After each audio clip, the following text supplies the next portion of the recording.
નમસ્કાર, હું મનીષા ઠેસિયા. અમારી યુટ્યુબ ચેનલ ગુજરાત સમુદાયમાં આપનું સ્વાગત છે.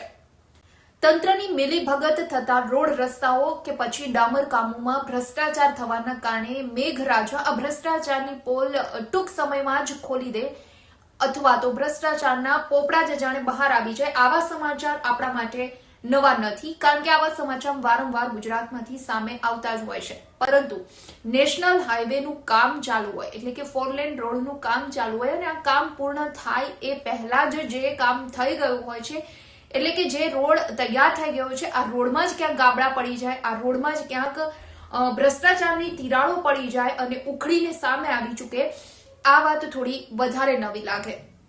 વાત છે પાટણથી ગોજારિયા વચ્ચે જે નેશનલ હાઈવેનું કામ ચાલી રહ્યું છે, ત્યાં ચાણસ્મા પાસે 20 કિલોમીટરનો રોડ એવો છે કે જેમાં પોપડા ઉખડી ગયા છે, તિરાડ પડી ગઈ છે. હાલ આ રોડનું કામ હજુ ચાલી રહ્યું છે, એટલે એવું કહી શકાય કે સંપૂર્ણ રોડનું કામ પૂરું થાય એ પહેલા જ્યાં રોડ બની ચૂક્યો છે ત્યાં પાછળથી તો રોડ ખરાબ થઈ રહ્યો છે, એટલે પાછળના રોડમાં તો પોપડા ઉખડી રહ્યા છે, તિરાડો પડી રહી છે.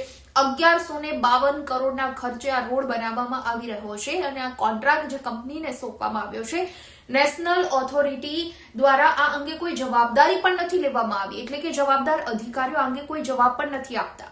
ચાણસ્મા પાસેના 20 ફૂટ જેટલા રોડમાં ગાબડા પણ એવી રીતે પડ્યા છે કે અકસ્માતનો પણ ભય રહે છે, કારણ કે વારંવાર વાહનો ત્યાં પછડાઈ રહ્યા છે.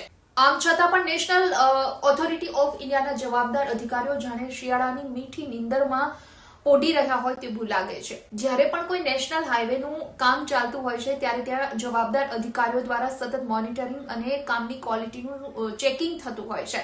પરંતુ હવે આવા જ્યારે નેશનલ હાઈવે પર આવી ઘટનાઓ બને, એટલે કે હાઈવેનું કામ પૂર્ણ થાય એ પહેલા જ્યારે હાઈવે તૂટવાનું શરૂ થઈ જતું હોય, આવી ઘટના પરથી એ વાત તો સ્પષ્ટ થાય છે કે કામની ક્વોલિટી કરતા પૈસાનું વજન થોડું વધારે હશે. બીજી તરફ આવા જવાબદાર અધિકારીઓને જાગૃત નાગરિક દ્વારા જ્યારે આ અંગે સવાલ પૂછવા માટે ફોન કરવામાં આવે તો ફોન ઉપાડવામાં નથી આવતો. અમુક અધિકારીનું એવું કહેવું છે કે મને આ અંગે કોઈ જાણ નથી, આ અંગે આગળ તપાસ કરવામાં આવશે. બીજી વખત ફોન કરવામાં આવે તો ફોન કટ કરી દેવામાં આવે છે. એટલે એવું પણ કહી શકાય કે નેશનલ ઓથોરિટી ઓફ ઇન્ડિયાના જવાબદાર અધિકારીઓ છે તે આ અંગે જવાબદારી લેવા માટે પણ તૈયાર નથી અને જે નબળી ગુણવત્તાનું બાંધકામ થયું છે તે અત્યારે જ ઉડીને આંખે વળગેવું છે. હજુ તો આ નેશનલ હાઈવેનું કામ પૂર્ણ પણ નથી થયું, એટલે કામગીરી ચાલી રહી છે અને રોડ તૂટવાનું શરૂ થઈ ગયું છે. તો એકાદ વર્ષમાં તો આ રોડની હાલત શું થઈ શકે? ચાણસ્મા નજીક ગંજ બજારની સામે આ રોડમાં જે ભ્રષ્ટાચાર થયો છે તે ઉડીને આંખે વળગેવો છે, કારણ કે ઉપરનું લેયર જ આખું ઉખડી ગયું છે. ઉપરના લેયરનું રીસર્ફેસિંગ બેસી જતા રોડ જ આખો બેસી ગયો છે. ઉપરના લેયરનું રીસર્ફેસિંગ નીકળી જતા રોડ જ આખો બેસી ગયો છે. અંદાજે 20 ફૂટ સુધીના રોડમાં આ પ્રકારે ઉપરનું લેયર નીકળી ગયું છે, રોડ બેસી ગયો છે અને જેના કારણે વારંવાર વાહનો પછડાઈ રહ્યા છે. આ રોડ એવો છે કે જ્યાં નાના મોટા વાહનોની સતત અવર જવર રહે છે. તો પાટણ, મહેસાણા, અમદાવાદને જોડતા આ હાઈવેનું કામ 2.5 વર્ષ પહેલા શરૂ કરવામાં આવ્યું હતું અને નેશનલ ઓથોરિટી ઓફ ઇન્ડિયાને 1152 કરોડનો આ પ્રોજેક્ટ હાથ ધર્યો હતો. ત્યારે આ રોડનું 80% જેટલું કામ પૂર્ણ થઈ ગયું છે. 80 કિલોમીટરનો આ રોડ બનાવવાનો છે. આ નેશનલ હાઈવે પર 80% જેટલું કામ પૂર્ણ થયું છે, પરંતુ હજુ 20% જેટલું કામ બાકી છે અને આ કામ પૂર્ણ થાય તે પહેલા જ આ સ્થિતિ ઊભી થાય અને ગોજારિયા પાસે જે મોટા પ્રમાણમાં ગાબડાઓ રોડ ઉપર પડ્યા છે ને જેના કારણે લોકોને ખૂબ જ મુશ્કેલી પડી રહી છે. અને બીજી તરફ આ રોડ બનાવવામાં કેટલા મોટા પ્રમાણમાં ભ્રષ્ટાચાર થયો હશે તેની ગંધ અત્યારથી જ આવે છે, કારણ કે સ્થિતિ હજુ અત્યારે એવી છે કે રોડનું કામ પૂર્ણ થયા પહેલા આ પરિસ્થિતિ છે, તો એકાદ વર્ષ બાદ રોડની પરિસ્થિતિ શું હશે તે આપણે વિચારી શકીએ છીએ. અને જેના માટે નેશનલ ઓથોરિટી ઓફ ઇન્ડિયાના જવાબદાર અધિકારીઓનો સંપર્ક કરવાનો પણ પ્રયાસ કરવામાં આવ્યો આ મામલે, પરંતુ તેમના દ્વારા પણ કોઈ યોગ્ય જવાબ આપવામાં નથી આવી રહ્યો. તો આ મામલે નિષ્ણાંતોનું ક્યાંક એવું કહેવું છે કે જે 3 લેયરનું કામ હોય છે એમાં પહેલા લેયર પછી કામ કાચું રહ્યું હોય અથવા યોગ્ય પ્રમાણમાં ડામર ન પથરાયો હોય, મોટી કપચીનો ઉપયોગ કર્યો હોય અને જેના કારણે પછીનું લેયર તૂટવાની શક્યતા વધી જતી હોય છે. એટલે સરવાળે નેશનલ ઓથોરિટી ઓફ ઇન્ડિયા પાસે આ કામ હોવા છતાં આજે આ સ્થિતિ ઊભી થઈ છે કે કામ પૂર્ણ થયા પહેલા જ રોડ તૂટવાનું શરૂ થઈ ચૂક્યું છે.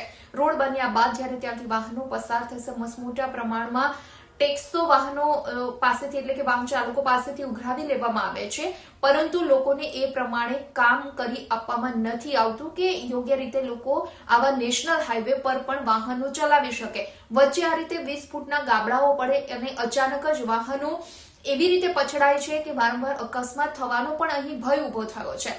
એટલે જે પ્રમાણે 1152 કરોડ રૂપિયા એટલે રકમ પણ નાની નથી, પરંતુ ક્યાં ક્વોલિટી કરતા પૈસાનું વજન અત્યારે અહીં વધારે લાગતું હોય તેવું લાગે છે કે જે રીતે આવા રોડ રસ્તાના કામોમાં વારંવાર ભ્રષ્ટાચારની ગંધ આવતી હોય છે અને જેના કારણે થોડા જ સમયમાં રોડ તૂટી જતા હોય છે કે પછી પહેલા જ ચોમાસામાં ડામર અલગ અને કપચી અલગ આવા ચિત્રો પણ ગુજરાત માટે હવે નવા નથી.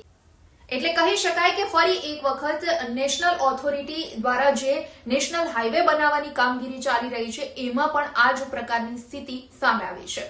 વિડીયો પસંદ આવ્યો હોય તો લાઈક અને શેર કરવાનું ભૂલશો નહીં અને ખાસ અમારી ચેનલ ગુજરાત સમુદાયને સબસ્ક્રાઇબ કરી લેશો. આવતીકાલે કોઈ નવા ટોપિક પર ચર્ચા કરીએ.